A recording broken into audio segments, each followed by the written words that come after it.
Bienvenidos a nuestro podcast La Biblia en un año, episodio 15.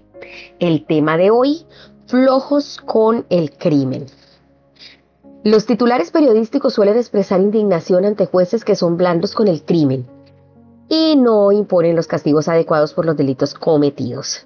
Cuando trabajaba como abogado noté que en el ambiente profesional no se respetaba a los jueces considerados demasiado indulgentes. Queremos jueces que hagan justicia. No esperamos que sean simplemente misericordiosos. Por otro lado, queremos misericordia en nuestras relaciones personales. Un padre amoroso será misericordioso con sus hijos. Se espera que los amigos sean misericordiosos entre sí. Por lo general, la justicia y la misericordia no van de la mano. Tendemos a verlas como opciones alternativas. Esperamos justicia o misericordia, pero no que ambas aparezcan simultáneamente.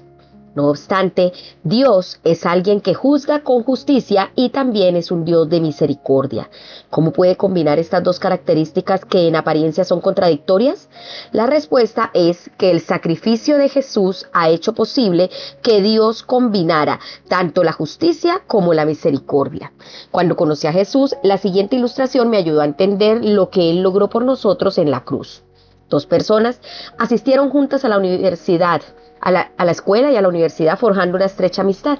La vida siguió su curso y cada uno recorrió caminos separados perdiendo el contacto entre sí. Una progresó en su carrera y se convirtió en juez, mientras que la otra cayó en una espiral descendiente que le llevó a delinquir. Un día, este delincuente fue llevado ante el juez. Había cometido un delito por el que se declaraba culpable. El juez reconoció a su antiguo amigo y enfrentó el dilema en que en efecto Dios se enfrenta. Era un juez, por lo que debería ser justo, simplemente no podía liberar al hombre. Por otro lado, quería ser misericordioso porque amaba a su amigo. Así que le impuso una multa adecuada como castigo por el delito cometido. Eso fue hacer justicia. Luego se bajó del estrado de su posición como juez y preparó un cheque para cubrir el monto de la sanción. Se lo dio a su amigo diciéndole que él pagaría la multa por él. Fue un acto de misericordia, amor y sacrificio. La ilustración no es totalmente exacta. Nuestra situación es peor. La pena que enfrentamos es la muerte. La relación es más estrecha. Tu Padre Celestial te ama más de lo que cualquier padre terrenal ama a sus hijos. Y el costo es mucho mayor. Le costó a Dios más que dinero. Vino Él mismo en la persona de Jesús y pagó la pena por el pecado. Dios no es indulgente con el delito. En su justicia, Dios nos juzga porque somos culpables. Pero entonces en su misericordia y amor descienden en la persona de su Hijo Jesucristo y paga la pena por nosotros. Por medio del sacrificio de Jesús en la cruz, Dios es justo y misericordioso. ¡Ay, qué bendición! Tanto la justicia como la misericordia de Dios. Vamos a leer el primer texto bíblico de hoy. Recuerden que estamos leyendo en la Nueva Traducción Viviente, NTV. Salmos capítulo 9. Vamos a leer desde el versículo 13 hasta el 20. Salmos 9 del 13 al 20 dice así: Señor, ten misericordia de mí. Mira cómo me atormentan mis enemigos. Arrebátame de las garras de la muerte. Sálvame para que te alabe públicamente en las puertas de Jerusalén, para que me alegre porque me has rescatado. Las naciones han caído en el hoyo que cavaron para otros. Sus propios pies quedaron atrapados en la trampa que tendieron. Al Señor lo conocen por su justicia. Los malvados son presos de sus propias acciones. Los malvados descenderán a la tumba. Este es el destino de las naciones que se olvidan de Dios. Pero aquellos que pasen necesidad no quedarán olvidados para siempre. Las esperanzas del pobre no siempre serán aplastadas. Levántate, oh Señor, no permitas que simples mortales te desafíen. Juzga a las naciones. Haz que tiemblen de miedo, oh Señor, que las naciones sepan que no son más que seres humanos. Amén. El primer punto lo sacamos de este texto y se titula Descansa en la justicia de Dios. David sabe que Dios es un Dios de justicia. Al Señor se le conoce porque imparte justicia. También clama por misericordia cuando dice: ten compasión de mí, para que en las puertas de Jerusalén proclame tus alabanzas y me regocije en tu salvación. En este salmo, el deseo de justicia y el de misericordia vienen juntos. David pide en oración que Dios tenga misericordia de él. mediante el juicio sobre sus enemigos, diciendo: levántate, Señor, haz que las naciones comparezcan ante ti. En ocasiones pensamos en la justicia de forma negativa, como si se tratara principalmente de imponer un castigo, pero la justicia también es profundamente positiva. En hebreo, la palabra usada para justicia es mishpat, que conlleva el sentido de enmendar las cosas. Para la justicia de Dios y por la justicia de Dios, David puede confiar en que no se olvidará para siempre al necesitado, ni para siempre se perderá la esperanza del pobre. Esa es la justicia de nuestro amado Dios. Por eso es tan importante descansar en la justicia del Señor, dejar en las manos del Señor la justicia. Vamos a orar. Amado Dios, te damos gracias por ser un Dios de justicia. Gracias porque podemos confiar en que tú impartes justicia en cualquier situación de nuestra vida. Gracias también porque un día habrá justicia para todas las naciones, para el pueblo de Siria, para Irak, para Irán, para Afganistán, para Zimbabue, para Sudán, para Corea del Norte, para Eritrea, para Colombia, para Venezuela, para Cuba. Señor, en cada nación y cada lugar en donde vemos injusticias en nuestro amado mundo actual, tú eres el Dios que imparte justicia y un día la harás. Gracias porque un día habrá justicia para los pobres y para los oprimidos. Gracias, Señor. Hoy descansamos en esa justicia y confiamos en tu amor, en tu misericordia, en tu gracia y en tu justicia. En el nombre de Cristo Jesús. Amén. Le invito a que abra su Biblia ahora en Mateo 12. Mateo capítulo 12. Vamos a leer todo el capítulo del 1 al 21. Vamos a leerlo. Mateo 12 del 1 al 21. Nueva traducción viviente. Discusión acerca del día de descanso. Por ese tiempo Jesús caminaba en el día de descanso por unos terrenos sembrados. Sus discípulos tenían hambre, entonces comenzaron a arrancar unas espigas de grano y a comérselas. Algunos fariseos los vieron y protestaron: mira, tus discípulos violan la ley al cosechar granos en el día de descanso. Jesús les dijo: ¿no han leído en las Escrituras lo que hizo David cuando él y sus compañeros tuvieron hambre? Entró en la casa de Dios y él y sus compañeros violaron la ley al comer los panes sagrados que solo a los sacerdotes se les permitía comer. ¿Y no han leído en la ley de Moisés que los sacerdotes de turno en el templo pueden trabajar en el día de descanso? Les digo, aquí hay uno que es superior al templo. Ustedes no habrían condenado a mis discípulos, quienes son inocentes, si conocieran el significado de la escritura que dice: quiero que tengan compasión, no que ofrezcan sacrificios, pues el Hijo del Hombre es Señor incluso del día de descanso.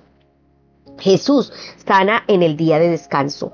Luego Jesús entró en la sinagoga de ellos y allí vio a un hombre que tenía una mano deforme. Los fariseos le preguntaron a Jesús: ¿permite la ley que una persona trabaje sanando en el día de descanso? Esperaban que él dijera que sí para poder levantar cargos en su contra.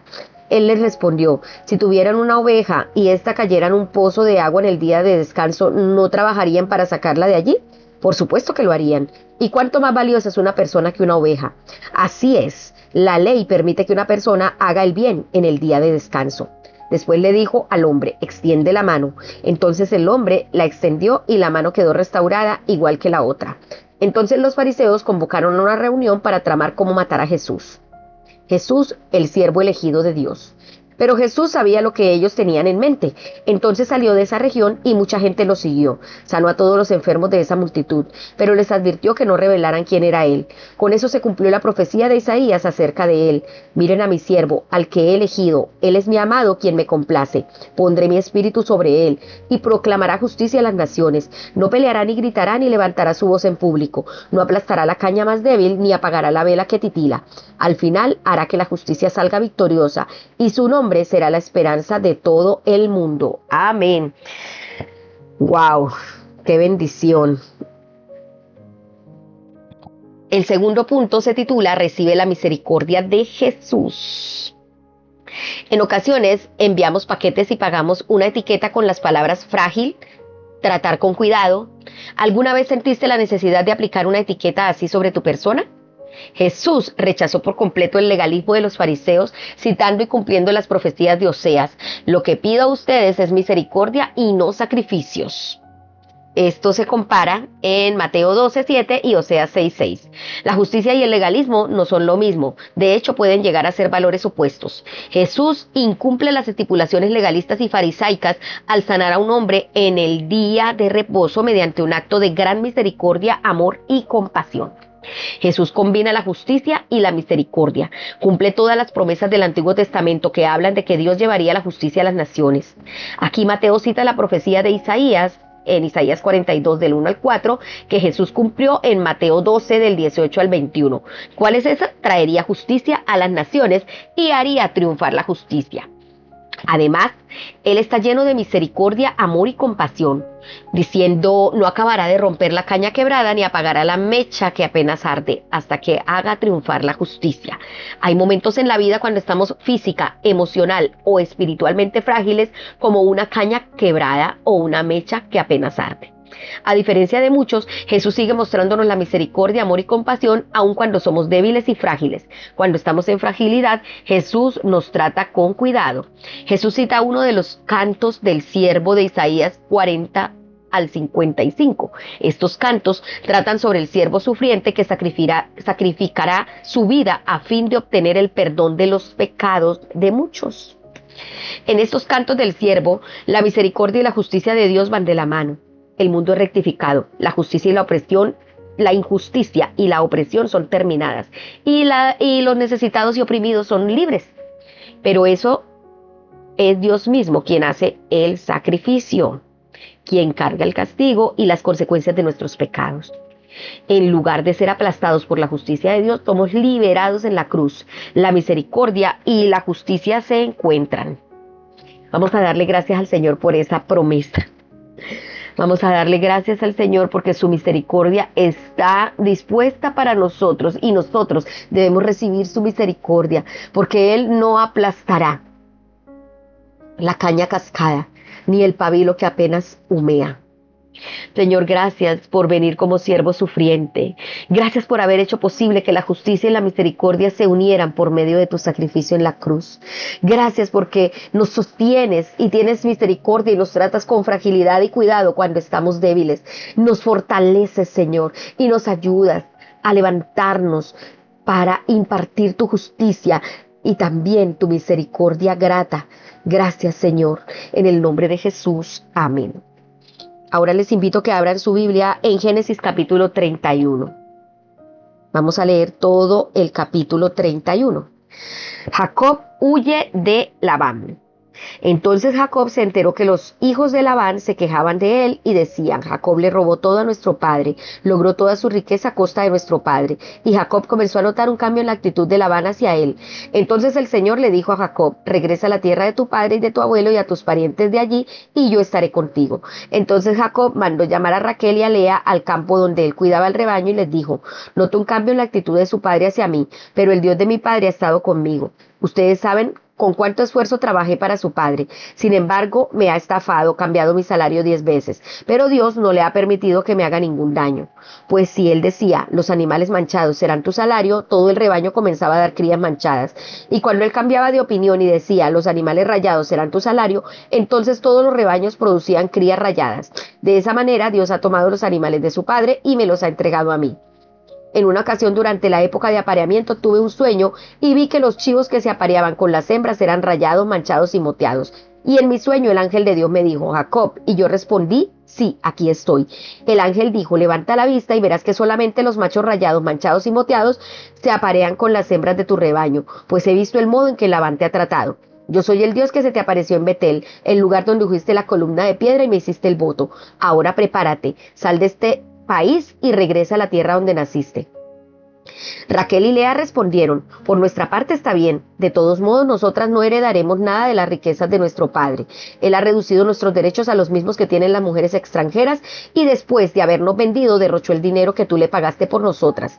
Toda la riqueza que Dios le ha quitado a nuestro padre y te la ha dado a ti, nos pertenece legalmente a nosotras y a nuestros hijos. Así que adelante, haz todo lo que Dios te ha dicho. Entonces Jacob hizo que sus esposas y sus hijos subieran a los camellos y puso en marcha a todos sus animales. Reunió todas las pertenencias que había adquirido en Padán Aram y salió hacia la tierra de Canaán, donde vivía su padre Isaac. En el momento de partir, Labán estaba lejos esquilando sus ovejas, así que Raquel robó los ídolos de la familia de su padre y los llevó consigo. Jacob fue más listo que Labán, el arameo, porque salieron en secreto y nunca le dijeron que se iban. De modo que Jacob se llevó todas sus pertenencias y cruzó el río Éufrates en dirección a la zona montañosa de Galaad. Labán persigue a Jacob. 3 días después le avisaron a Labán que Jacob había huido. Entonces él reunió su grupo de sus parientes y emprendió la búsqueda. Alcanzó a Jacob 7 días después en la zona montañosa de Galaad. Pero la noche anterior Dios se le había aparecido a Labán el arameo en un sueño y le había dicho: te advierto que dejes en paz a Jacob. Labán alcanzó a Jacob, quien acompañaba en la zona montañosa de Galaad, y armó su campamento no muy lejos del campamento de Jacob. ¿Qué pretendes engañándome de esta manera?, preguntó Labán. ¿Cómo te atreves a llevarte a mis hijas como si fueran prisioneras de guerra? ¿Por qué huiste en secreto? ¿Por qué me engañaste? ¿Y por qué no me dijiste que querías marcharte? Yo te habría hecho una fiesta de despedida con cánticos y música al son de panderetas y arpas. ¿Por qué no me dejaste besar a mis hijas y a mis nietos y despedirme de ellos? Has actuado como un necio. Yo podría destruirte, pero el Dios de tu padre se me apareció anoche y me advirtió: deja en paz a Jacob. Puedo entender que sientas que debes irte y anhelas intensamente la casa de tu padre, pero ¿por qué robaste mis dioses? Me apresuré a irme porque tuve miedo, contestó Jacob. Pensé que me quitarías a tus hijas por la fuerza. Ahora, en cuanto a tus dioses, si puedes encontrarlos, que muera la persona que los haya tomado. Si encuentras alguna cosa que te pertenezca, identifícala delante de estos parientes nuestros y yo te la devolveré. Pero Jacob no sabía que Raquel había robado los ídolos de la familia. Labán fue a buscar primero en la carpa de Jacob, luego entró en la de Lea y después buscó en las carpas de las 2 esposas esclavas. Pero no encontró nada. Por último fue a la carpa de Raquel. Pero Raquel había tomado los ídolos y los había escondido en la montura de su camello y estaba sentada encima de ellos. Cuando Labán terminó de buscar en cada rincón de la carpa sin encontrarlos, ella dijo a su padre: por favor, perdone mi señor si no me levanto ante usted, es que estoy con mi periodo menstrual. Labán pues continuó su búsqueda, pero no pudo encontrar los ídolos de la familia. Entonces Jacob se enojó mucho y desafió a Labán. ¿Cuál es mi delito?, preguntó él. ¿Qué mal he hecho para que me persigas como si fuera un criminal? Has registrado todas mis pertenencias. Muéstrame ahora lo que has encontrado que sea tuyo. Ponlo aquí delante de nosotros a la vista de nuestros parientes para que todos lo vean y que ellos juzguen entre nosotros. Durante 20 años he estado contigo cuidando tus rebaños. En todo tiempo tus ovejas y tus cabras nunca abortaron. En todos estos años nunca tomé ni un solo carnero tuyo para comérmelo. Si alguno de ellos era atacado por animales salvajes y moría, yo nunca te mostraba el cadáver ni te pedía que lo descontaras de tu rebaño. No, yo mismo me hacía cargo de la pérdida. Tú me hacías pagar por cada animal robado, ya fuera a plena luz del día o en la oscuridad de la noche. Trabajé para ti bajo el sofocante calor del día y en el frío de la noche sin dormir. Sí, durante 20 años trabajé como un esclavo en tu casa. Trabajé 14 años para ganarme a tus 2 hijas y después 6 años más por tu rebaño. Y cambiaste mi salario 10 veces. En realidad, si el Dios de mi padre no hubiera estado de mi parte, el Dios de Abraham y el temible Dios de Isaac, tú me habrías despedido con las manos vacías. Pero Dios ha visto tu abuso y mi arduo trabajo. Por eso se te apareció anoche y te reprendió. Tratado de Jacob con Labán. Entonces Labán respondió a Jacob: esas mujeres son mis hijas, esos niños son mis nietos y esos rebaños son mis rebaños. De hecho, todo lo que ves es mío. Pero ¿qué puedo hacer ahora respecto a mis hijas y a mis nietos? Así que hagamos un pacto tú y yo, y ese pacto será un testimonio de nuestro compromiso. Entonces Jacob tomó una piedra y erigió como columna conmemorativa. Y dijo a los miembros de su familia: recojan algunas piedras. Entonces ellos juntaron piedras y las apilaron. Luego Jacob y Labán se sentaron junto al montículo de piedras y compartieron una comida para celebrar el pacto.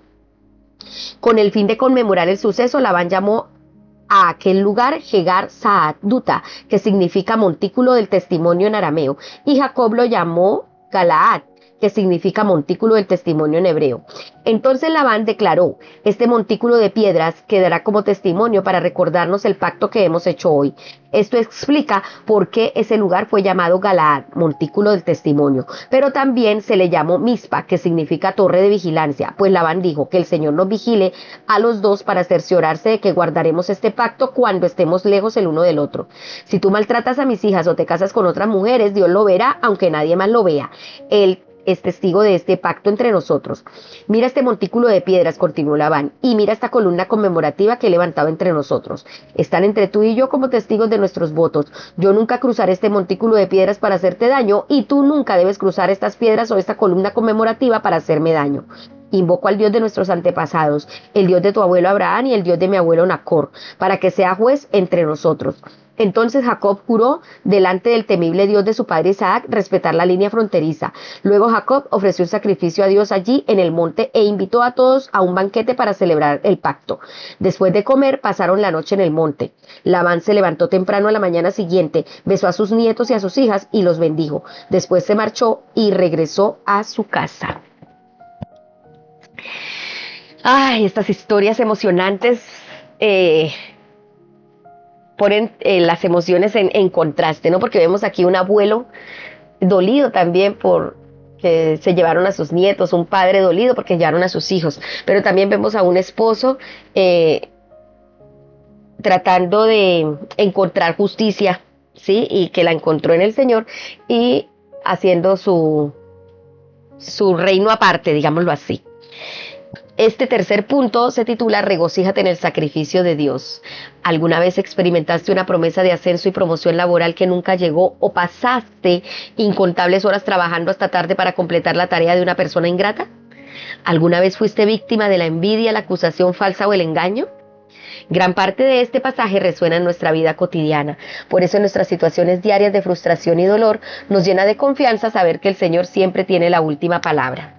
En este pasaje vemos la quiebra de lo que era esencialmente un negocio familiar. Quizá Labán se aprovechó de su yerno. Ciertamente Jacob pensó que se habían aprovechado de sus buenas intenciones. Sintió que Labán ya no lo trataba como antes. Había puesto un 100% de esfuerzo en su trabajo. Había obrado con todas sus fuerzas. Cuando dijo en el verso 6, ustedes saben muy bien que yo he trabajado para su padre Labán con todas mis fuerzas.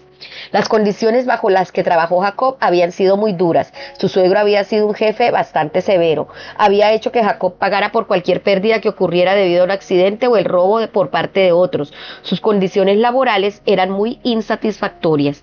Además, se sentía engañado. En lugar de subir su salario, parece que Labán lo redujo varias veces. Raquel y Lea también sentían que las había tratado duramente. Habían sido vendidas a Jacob y luego vieron cómo su padre envidiaba el éxito de su marido. Es entendible que estuvieran resentidas con Labán. No obstante, su reacción no fue muy cortés. Cuando Labán estaba en su trabajo, huyeron. No le dieron la oportunidad de despedirse de sus hijos ni de sus nietos. Encima de eso, por alguna razón incomprensible, Raquel le roba a su padre sin contárselo a su esposo. Pese a todo esto, Dios bendice a Jacob. Dios no le ha permitido a Labán causarme ningún daño, dijo en el verso 7. Se vuelve más próspero que Labán. Ciertamente fue Dios quien llamó a Jacob para que regresara al lugar con Isaac y le prometió, yo estaré contigo. Aunque Jacob estaba haciendo lo correcto, la forma en que se había hecho no era la correcta. Sin embargo, Dios intervino a su favor hablándole a Labán en un sueño, pero por ello Jacob podría haber sido despedido con las manos vacías. En fin, negocian un acuerdo satisfactorio. En este pasaje vemos indicios premonitorios de lo que vendría. Tanto Jacob como Labán acudieron a Dios en busca de justicia y luego viene el sacrificio. Al buscar la justicia de Dios y ofrecer este sacrificio, se nos recuerda una vez más la cruz, donde la justicia y la misericordia de Dios se unen.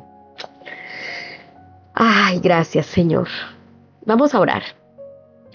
Tome allí un tiempo para que entre en la presencia del Señor, cierre sus ojos y dígale, Señor, gracias por hablarme. Gracias, amado Padre. ¿Cómo podría agradecerte y alabarte lo suficiente? Gracias por ser justo y misericordioso. Gracias por el sacrificio de Jesús. Gracias porque en tiempos de injusticia puedo acudir a ti para obtener protección y misericordia. Ayúdame también a ser misericordioso, así como tú eres misericordioso conmigo. Ayúdame, Señor, a implantar la justicia con misericordia, así como tú lo has sido conmigo, Señor. Quiero darte gracias por tanto amor y tanta misericordia. Y ayúdame, Señor, en todos los aspectos de mi vida, en el ministerial, en el familiar, en mi vida personal, en mi vida laboral, a impartir justicia con misericordia. Te lo ruego en el nombre de Jesús y te doy gracias. Amén y amén. La pastora Pipa hace un comentario de Génesis 31-32 donde Raquel roba a los ídolos de su padre. Y ella dice que pretendía Raquel al robar los dioses de la casa de su padre y que hacía Labán teniendo dichos dioses en su poder. Tenían otros dioses y Raquel había robado, mentido y obrado deshonestamente para con su padre. No sorprende que Dios tuviera que darle los 10 mandamientos. Sí, Señor, para recordarles. A veces las personas cuando uno les dice, tenga cuidado con esto, recuerde esto o lo otro, se sienten incómodos o de pronto hasta se enojan. Pero es la forma en que Dios nos ha tratado. Él siempre pone recordatorios. Los 10 mandamientos son también esos recordatorios, porque Él conoce nuestros corazones y sabe que en cualquier momento podemos desviarnos. Por eso todo el tiempo nos está advirtiendo, nos está recordando. Qué bueno que nosotros podamos hacer lo mismo con nuestros hijos, con nuestras familias, en nuestra casa, con nuestra propia vida, en el ministerio, con los discípulos que el Señor nos dé, que podamos recordarles lo que el Señor nos ha mandado a hacer y advertir de los riesgos de la desobediencia. Amados, recordemos que este devocional fue escrito por el pastor Nicky Gumbel de la iglesia HTV en Londres y la voz de este podcast es de Marisol Rojas. Que el Señor les bendiga.